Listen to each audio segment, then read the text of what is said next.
Welcome to In the Demo, a show about the stories that get told about groups, how those stories got made, what we think those stories get wrong, and why it matters. You hosts? Farrah Bostic is the founder and head of research and strategy of The Difference Engine, a strategic insights consultancy focused on helping business leaders make decisions. Adam Pierno, author and brand consultant and managing director of brand strategy at Arizona State University. You are now in the demo. All right, I'm Adam Pierno. I am Generation X. And I'm Farrah Bostic. I'm the Jordan Catalano generation. Of course you are. It is lovely to be back. When we last spoke, Farrah, you gave us an overview of some of the ridiculous names for Generation X. True. And we looked at together in some detail where we are today with the story about the generation known as Millennials, the generation behind us. And the conversation took us from their habits of moving back into their homes, their family homes, or staying in the nest, their challenges saving money or making money or being a functioning part of the economy as they were prophesied to be. And the conversation turned towards when did that change? Because as you and I both recalled, early on, there was this optimism about 100+ million people that were going to change the world. And now the narrative from newspapers and mainstream media outlets is, can you believe these damn kids, who, by the way, are in their 40s? So I know you had started doing some digging into that narrative and looking at it over time and how it shifted. Yeah, and I think it's actually kind of surprising, because I think I would have guessed that the shift would have really been noticeable in the aftermath of the financial crisis, that kind of 2008 to 2010 period. And it looks like it was on a lag. So like it may have started then, like the kind of shift from super optimistic and feeling good about the future and thinking that government is a good thing and all of that, like those things seem to kind of take a little while to sour. And so I think one of the things I started to do was sort of start with, a little bit of going back and forth in time, I guess, but sort of where did we begin when they first started describing millennials to us as this next greatest generation that was going to change the world and was so optimistic and felt so positively about institutions and government. And then kind of where are we now? And then trying to kind of toggle back and forth until I could kind of figure out where it all started to go wrong. So were you timeline jumping or were you working linear path? So I started with 2000 and then I looked at 2020-ish, 2020 to 2022. So into those headlines we talked about last time. Exactly. And then I started going, well, maybe like, let's just look in kind of 5-year increments and see what did it look like in 2005? What did it look like in 2010? What did it look like in 2015 or so? Obviously you have other kind of big turning points of like 2016 was a big year in the world. So there were a lot of things that happened around there.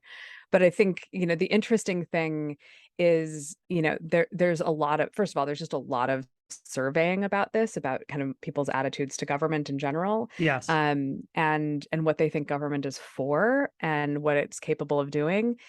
There are also kind of interesting things where you start to look at, like, the story wasn't always, even in those, looking back at those periods of time, even in 2000-ish, 2000, 2002, there were some surveys that were showing millennials as actually deeply skeptical about government, but they weren't getting all the press. The ones that were getting all the press was this, like, the next generation, next greatest generation. They're amazing. They're so happy. And I think that's a conversation that we will have in a future episode about why does one story get prioritized over another story? Mm-hmm. And I have some work to do on my end to get into that a little bit and understand, what's the trigger for one story getting picked up and another story being neglected or chosen not to move forward is probably more accurately the case.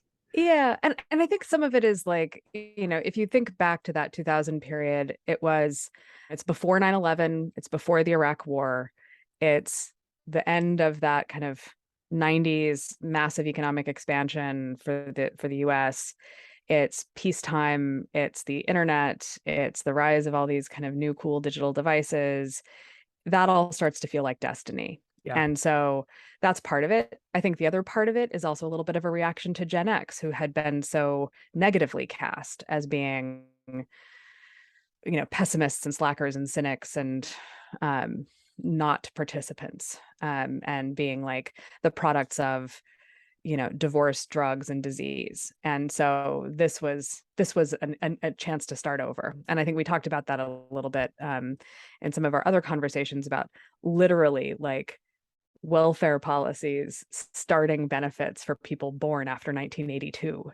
And like there was just sort of literally this moment where government, well, that was a wash. We're never getting those kids back. Screw them. Yeah. We're going to start over with the ones born like 82 on.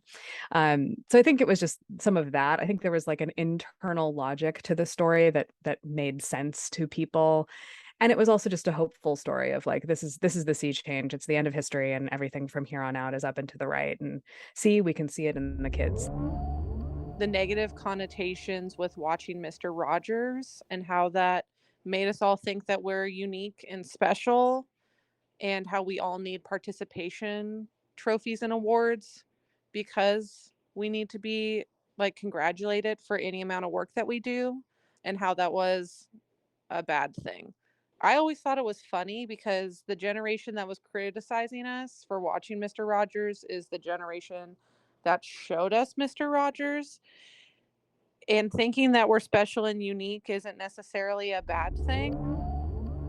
The kids are also so optimistic. And so you had, a story in 2000 that's like, from the that book that we started with of Millennials Rising, saying that like 9 in 10 of the teens they surveyed said they trust and feel close to their parents, that they are reporting less conflict with their parents. Half say they trust government to do what's right all or most of the time, which was twice as much as older people. Right. Half believed that the real problem was that their parents weren't tough enough on them.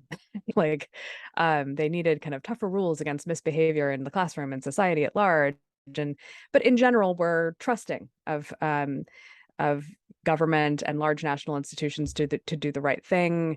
If you ask them who's going to improve schools, the environment, cut the crime rate, they would say, totally unironically, teachers, government, and police. The people in charge. People we've chosen to be in charge. Yeah, exactly. Exactly. Yeah. And they, they're thinking that like they're going to be, more likely to participate in civic life. They're going to spend more time on careers, government, and technology than on, kind of religion or inner world stuff, the stuff that the boomers were being kind of made fun of for. And they and still they also, yeah, exactly. And some of those religions have taken a turn. And they really thought that later on in life they would be keeping up with politics and voting more than their parents do now, which, by the way, hasn't turned out to be the case. But right. In any event. And how old were they when these surveys were? I know Millennials covers 50 years, depending on what what survey you're looking at. But for the meaty part of the curve, how old were they when they were given these types of responses? Because this is important. Yeah, I mean, these are surveys that are done in like 99, 2000. So they're like 16, 17, 18. Yeah.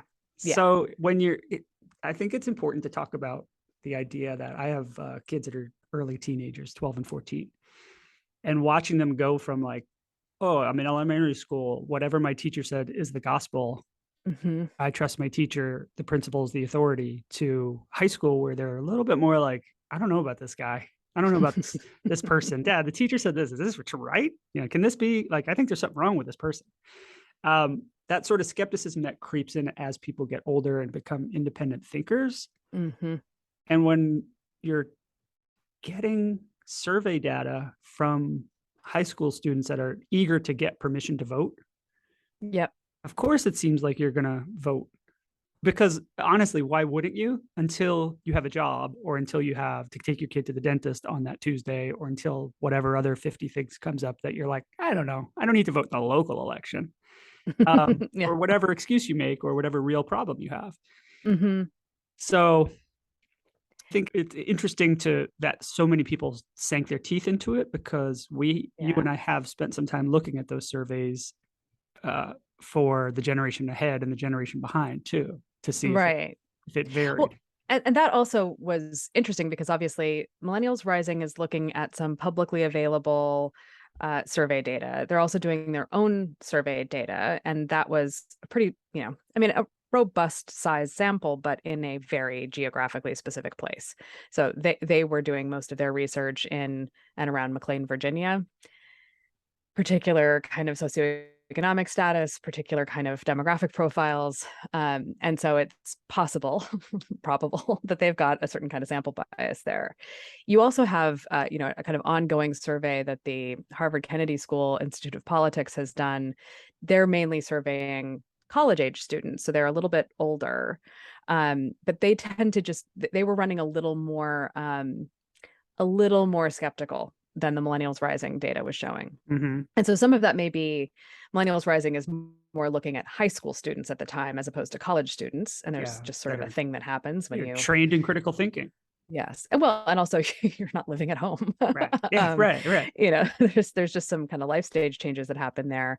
But it is interesting to see that kind of that story really took hold, that like these were optimistic, trusting, and kind of rule following people, and that they were therefore going to be ambitious and high performing because they had been ambitious and high performing as children, and the whole kind of like over programmed extracurriculars, helicopter parenting, baby on board, all of that stuff was going to carry on with them into their adulthood.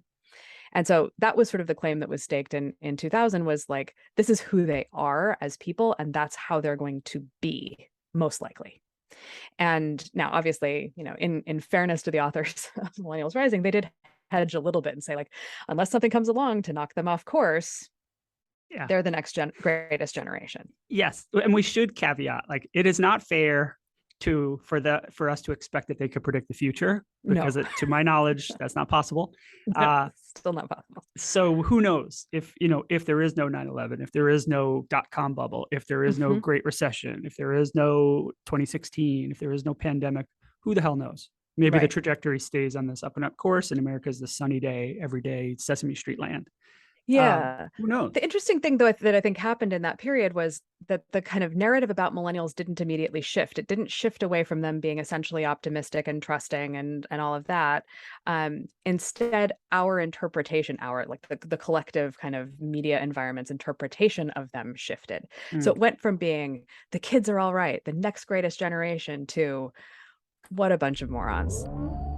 Millennials these days that we're job hopping around 1 to 2 years, but there's actually financial data and statistics that prove that it's actually far more financially savvy to do that rather than to just kind of harbor out in the long term at a company, kind of like how the baby boomer and Generation X used to.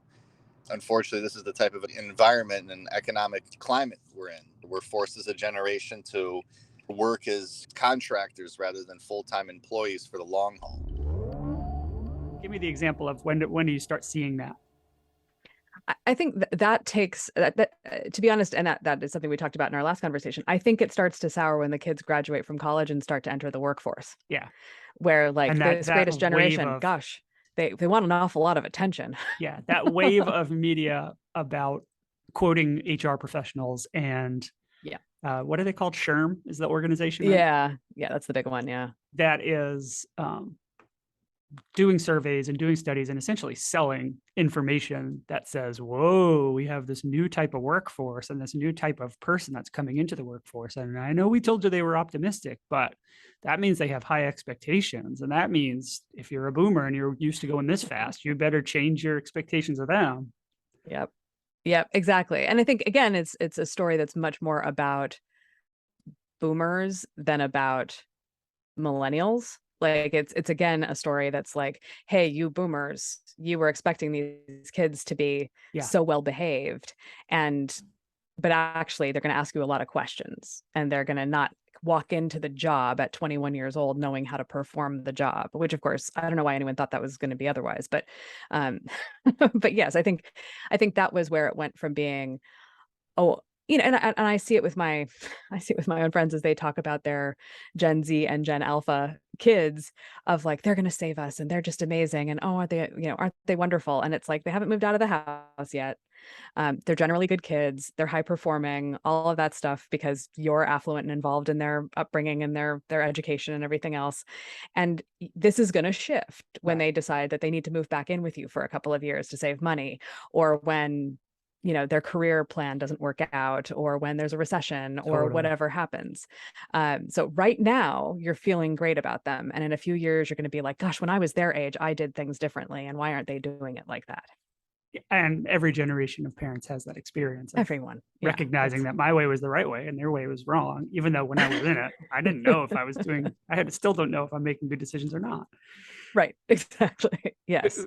But the idea that the articles are written for the media consumer, which is predominantly boomers at that point,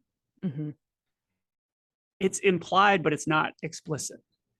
Right. So I'm thinking of a certain category of Forbes articles, or those types. Last time we talked about the New York Post, and there's a thread that runs through those publications that is like, dear reader, we know who you are, and here's the information that to your taste and perspective. So a lot of those articles about millennials in the workforce, for example, where that starts to shift, are framed in that way, like, whoa, this is a problem for you, dear reader. But it doesn't, none of these authors ever explicitly say. There are places where they'll say, like, for older workers, this means that or that, but it doesn't say like, and therefore we're steering the entire editorial towards your perception and how it impacts you. And so part of the narrative shift has to be accounted for, of like, who do we want to be the receiver of, who are we writing for? And therefore, what is the story that they will most likely read? And this is like clickbait, but yeah, but also kind of early days of what would become clickbait. I think, it's definitely audience service to, look, I think at the point in time we're talking about 2000 to 2010, these newsrooms are dominated by boomers. And so they have their own anxieties about it, and they are projecting that their boomer audiences also have these anxieties. I think one of the other things that shifts is it goes from potential to actual. When they're kids still, when they're not out in the workforce, when they're still in college or in high school, all of this is potential. And it all, so it's all very sunny. It's also like, good job, boomers, you raised the next greatest generation. And so it's validating. And then it's like, oops, okay, well, now they're actually in the workforce. Now they're actually of voting age. Right. Now they're actually thinking about their political and economic futures, and what kind of family building they want to do, and whether they want to be homeowners, and what kind of active participants in the economy they're going to be, and all of that. And that's where people start getting itchy. And I think you also see it because, we did have, the 2000s and on have been periods of quite a bit of political tumult as well. And so trying to predict what this group of people that was 80 plus million people were going to be like as economic and political actors was important. And I think this is actually a thing that isn't really the subject of this podcast, but is a thing that I've been obsessed with for quite some time, which is the use of survey data as a means of predicting the future, which is not what it is. It's just like, in a snapshot in time, how does someone respond to some questions? I'm okay with a tangent here, because the amount of time that people take survey data and try to use that as some sort of projection, even when the survey is about how do you think you will, or what do you plan to do, is such a load of horseshit.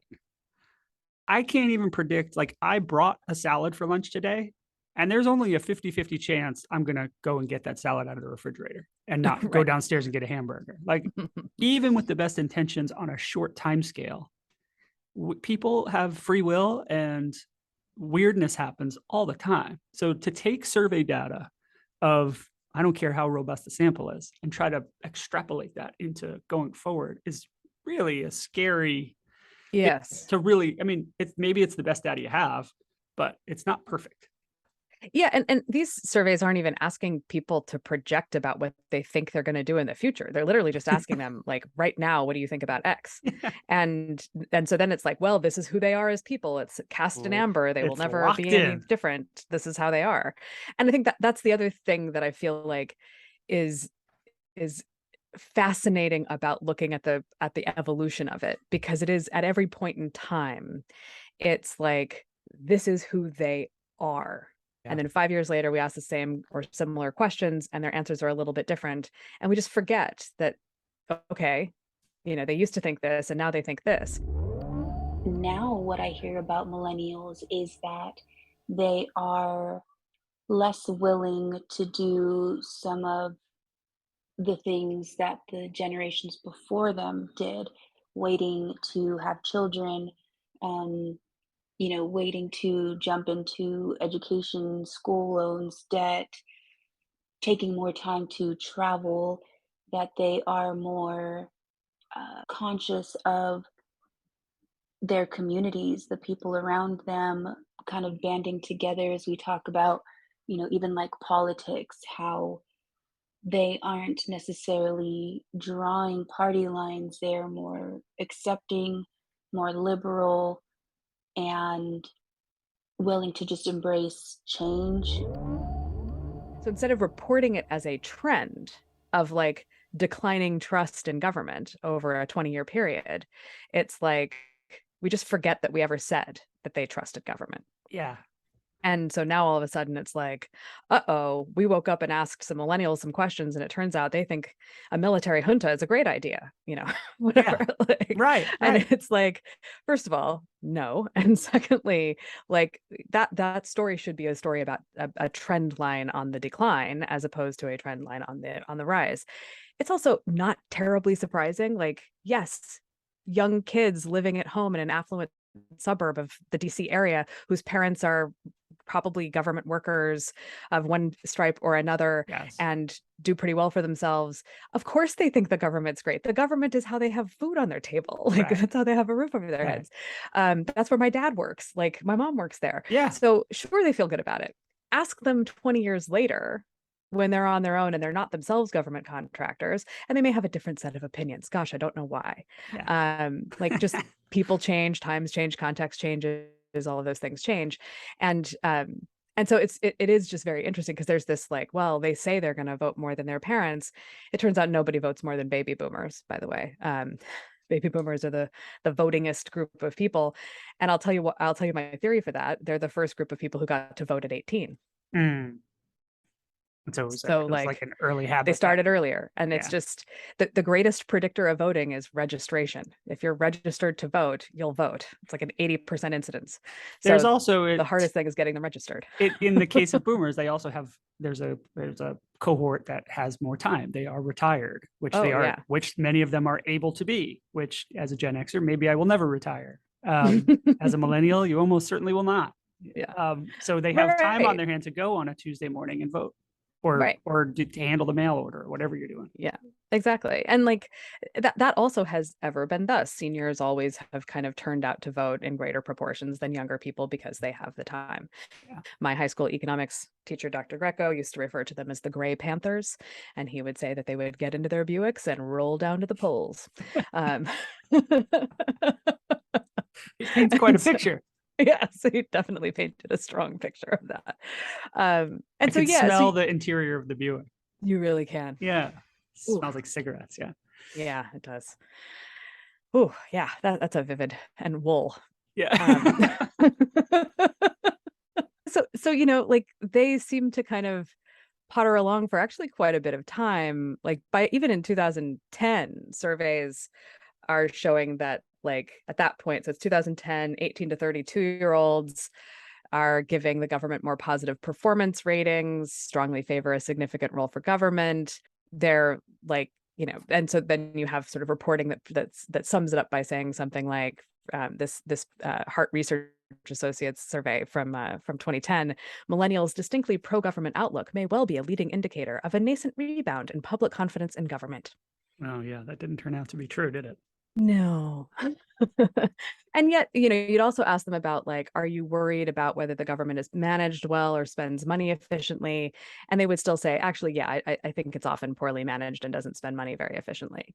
So, like, I think it's, so you're asking kind of, and I mean this in a positive sense, naive people what they think is possible. And they're saying, well, I think like good things are possible, but I'm not unaware that they're not always very good at their jobs. Yeah. And so, the groundwork exists for them to start thinking more cynically or more skeptically about government over time. And you have like, attitudes that, so like in the same survey, 62% of millennials at the time said we believe we need a strong government to handle today's complex economic problems. And half thought that government should do more to solve problems, and significantly higher approval rating of the federal government, significantly more confidence in the federal government's ability to solve problems. And this was a real sort of generation gap in confidence. And so again, you look at that snapshot in time, they're 18 to 32 in 2010. And the belief and the narrative is, this is just who they are. They're just so much more confident in government than everybody else. And what's the choice? When you are, it's like a kid being afraid of the boogeyman, but saying, oh, but my parents are sleeping downstairs. That's the only security So if you're 18 and you say, well, the government is responsible for handling these things. So I believe that even though maybe it's not managed as well as it could be better and they could fix it. What's the alternative? What are you going to say? Like, oh no, they can't. We're all screwed. The world's going to end every single day. Right. Nobody, and the framing of the questions won't allow for that type of response anyway. Right. Well, and if you look at the age band and you look at, so let's say it's the 2010 survey, these are 18 to 32-year-olds. 32-year-olds in 2010 may have mortgages and children. They may have suffered during the economic crisis. But the 18-year-olds, they were 15. Yeah. That wasn't coming home for them in the same way. In the headlines that we looked at last week, there is the undertone of millennials who came of age during the Great Recession, who witnessed their parents lose it all, who X, Y, or Z, it gets told as if they came through the Great Recession like people came through the Great Depression generations earlier. But you're right. If you're 18, there is a wide swath of people who felt some pain, but didn't have a direct experience one way or the other, because even though it was terrible, the government did sweep in and steer it towards, less horrible outcomes for the majority of people once they got control of the wheel. Right. So I wonder if you look at the sample, and I haven't looked at the data in this way, but I wonder if you could look at it, how many people were in that younger bracket versus the older bracket, and that accounts for the 62% versus the 38%, right? Yeah, no, I think you would have a lot more kind of texture around this if you even just cut these generations into two chunks. Like, the 20-year gaps, generally speaking, 22 years, have one group in the first 10, 11 years and one group in the second 10, 11 years, because like, it's just completely different to be 32 than it is to be 18. Yeah. And what you're worried about when you're 18 is like, can I afford my books? Right. Yes. Which is scary when you're 18, and legitimately so. But when you're 32 and maybe you have a mortgage or a rent or a baby, right? Like, holy crap! All of a sudden, those problems feel more real. Sure. And so it should come as no surprise that in that 2010 survey, 17% more millennials than non-millennials were inclined to favor governmental involvement in making college affordable. Yep. There you go. There's the split in tuition. The number. Yeah. Right. Yeah. Exactly. So but in general, even in 2010, even with, all of the things that had happened in the 2000s and all of that, they were feeling pretty good about things. Now, some of that may also be like the Obama effect, right? That sort of younger millennials were feeling like, okay, the Bush years were rough, the financial crisis was rough, the Iraq war was rough, but, hope and change, and, first Black president. So maybe that's part of what's like keeping things aloft here. hard to say. But I also think some of it is just life stage stuff. They have not, the whole cohort hasn't aged into full adulthood yet. Yeah. And so you're still talking about kids, and bless their hearts, they tend to be optimistic. Well, we need it. We do. But you can't plan for it to continue in perpetuity. Exactly. So then you start to see the decline first getting reported in like 2015. And it really just goes from being like generally pretty optimistic, pretty positive to it's a bit of a mixed bag. And so now you've got this is where like the Harvard Kennedy School survey is interesting. And they start asking people about how confident they were in the US judicial system's ability to, quote, fairly judge people without bias for race and ethnicity. 18 to 29-year-olds were split. So 49% said they had not much or no confidence, and an equal proportion said they had some or a lot. So now you start to see things splitting. Now, again, it's 2015, so 18 to 29 is on the younger end of millennials at that point, I think. We start at, let's see, what does it go? 82 to 2002. So by 2015, no, that's still kind of the middle of the younger end of millennials at that point in time. So it's kind of right in the middle of the millennials. Yeah. So then you look at like their trust in other things though had started to improve. So they had slightly increased trust in the president, the military, the Supreme Court, the UN, but there were lower levels of trust seen for the federal government and Congress. Weirdly, like trust in Wall Street had rebounded, trust in the media was about flat, but a little bit up. And so like it's less rosy than we'd been seeing before. It's a much more of a mixed bag. And then we get this survey from a different part of Harvard conducted by someone who I think is extremely problematic, Yasha Monk and I mean, Peter that doesn't help. All the different sources within sources within sources. That doesn't help the narrative. Yes, they did. So he's at Harvard at the time. This other Roberta Foa was at University of Melbourne. They did a study that they published in the Journal of Democracy in 2016. And they did it in North America, Western Europe, Australia, and New Zealand. And they discovered some alarming things. Now, without having gone whole hog reading through the survey instrument and all of their analysis, they come back with 19% of millennials, only 19% of millennials in the US believed that a military takeover isn't legitimate in a democracy. Whereas older citizens, it was 43% believed that that was not legitimate in a democracy. A third of US millennials saw civil rights as absolutely essential, compared with 41% among older Americans. A quarter of US millennials didn't think that free elections were that important to democracy. Yeah, I mean, so the headline of the article in which this data is shared is it's wild, isn't it? Harvard research suggests that an entire global generation has lost faith in democracy. And the analysis by the author, Gwynne Guilford, these surveys and the way they're written are always shocking because it will say things like, let me see if I can find a quote here. They are cynical. Where's that?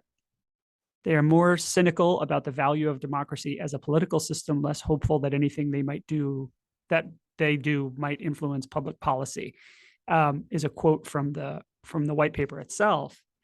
And they didn't say that.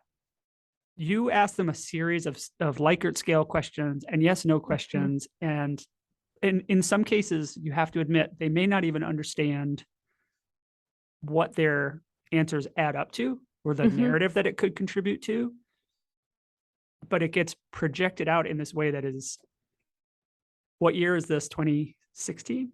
Yep, 2016. Yeah, so this is clickbait time.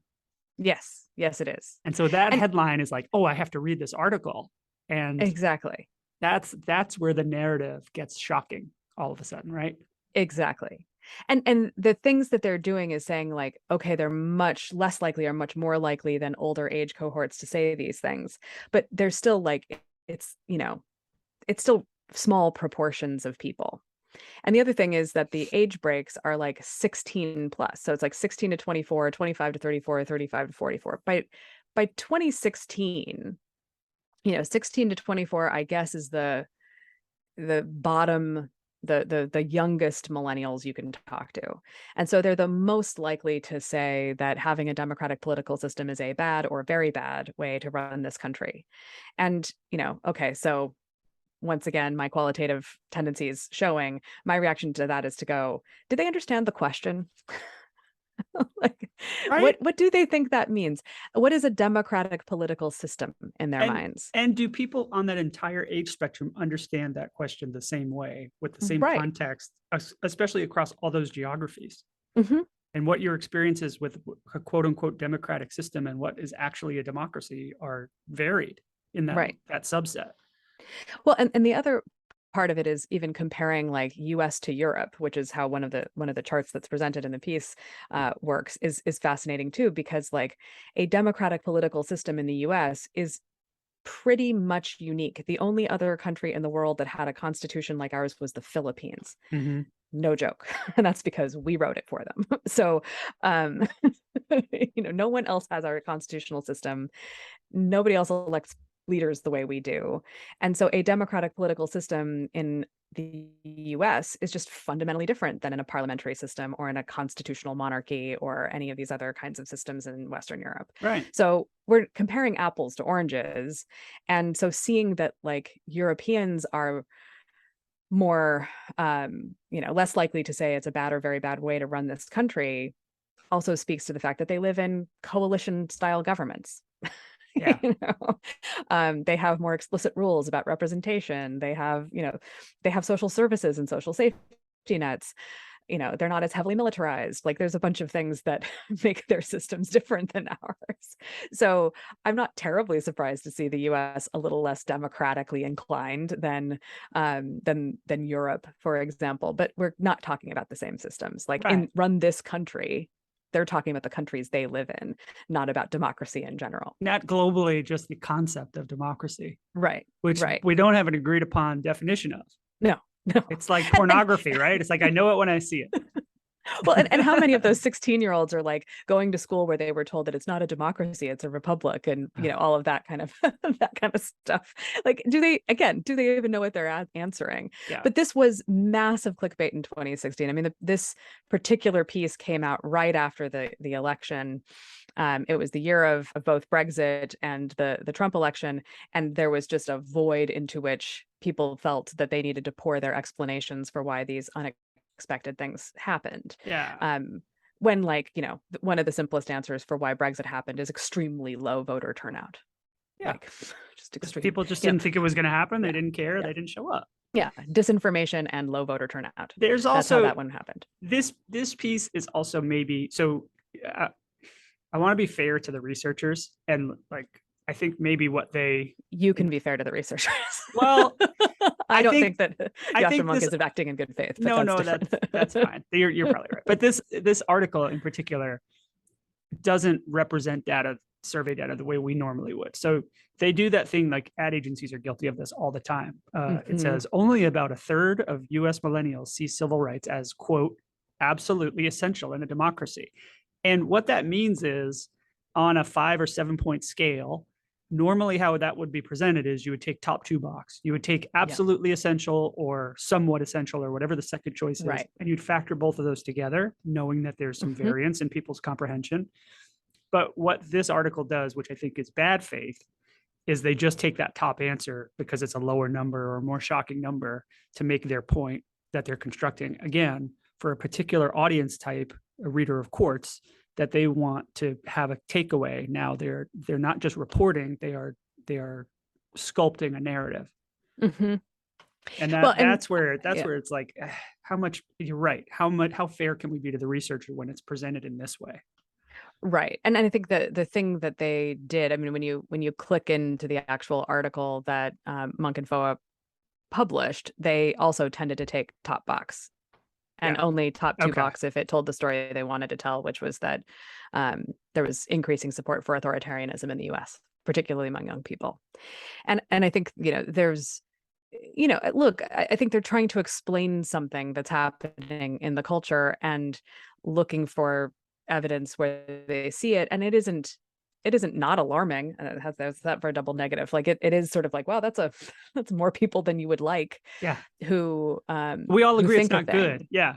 Yeah, for sure.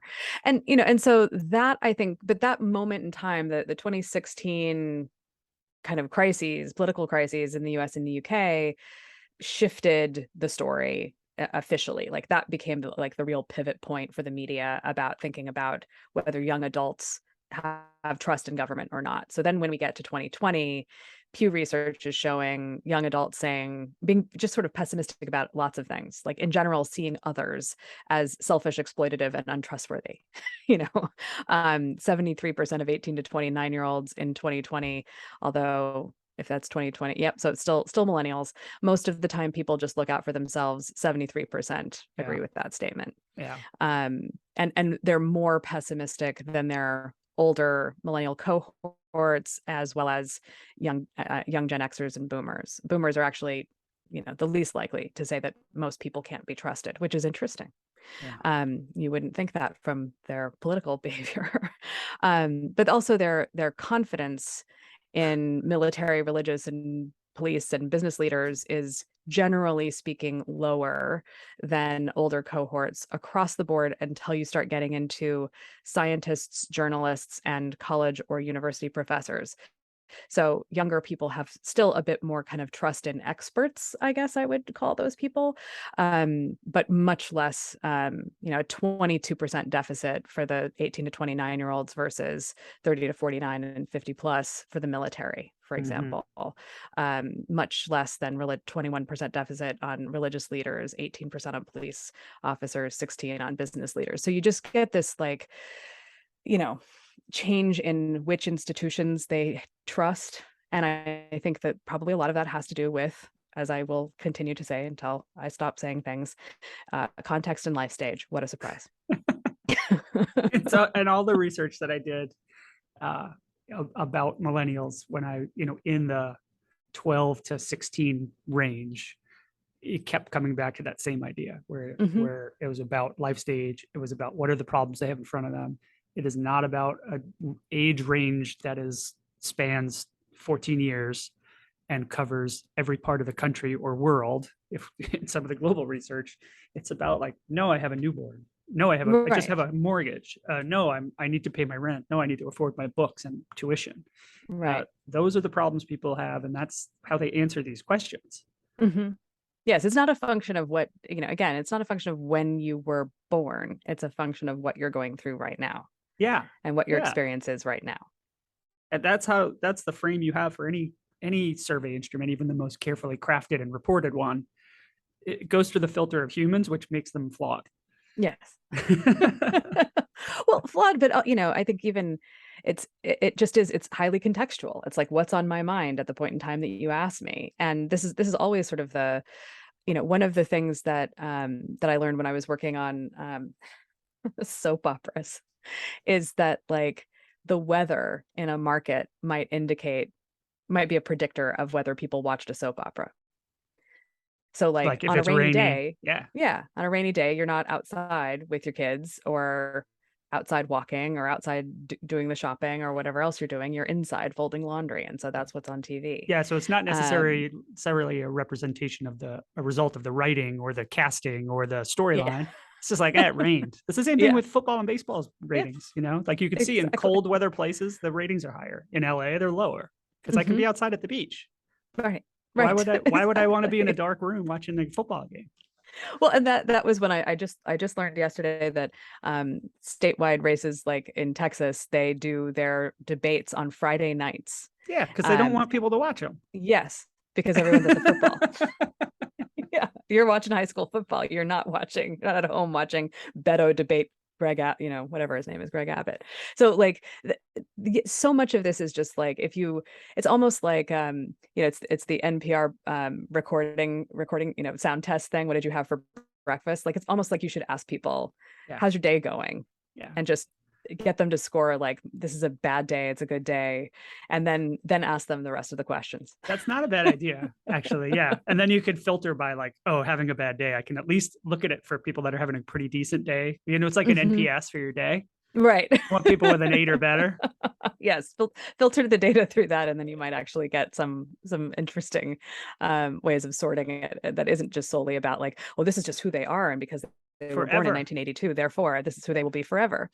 But I think it is interesting because what I think frustrates me about this whole thing is just that it is a story of a trend line. It is a story of people growing up and going through various life stages and experiencing different things, and the economy changes and politics changes and society changes, and they change with it. Yeah. And so it's never this like cast in stone thing that millennials are like this and so shall ever be this way. No, And that this is why I constantly say it's astrology for marketers, and it's about as useful as that. Like, it's never the same river twice. No, not ever. I think, we started with current headlines, and this was a great look at the pivot point in that narrative. And I think when we next get together, we should go back, talk about the text, the source of this, the beginning points of this narrative, and take a deep dive into that wonderful, what we think is the source text for the narrative that was birthed about millennials, Yes. millennials rising. What do you think? I think that's great. I also have a few theories about like what fed their narrative construct, because there were some things happening right before that are definitely worth noting. Excellent. Well, until next time. All right. Sounds good. On the next episode of In the Demo, Farrah and Adam find what they believe to be the source text behind the Great American Millennial Myth. Could this really be it? I'm your robot host, Eliza. Please be kind. In the Demo is produced by Farrah Bostic and Adam Pierno, with support from the Difference Engine. Music by Omega Man, under the Creative Commons license. Go to inthedemopodcast.com for behind-the-scenes research and supporting information.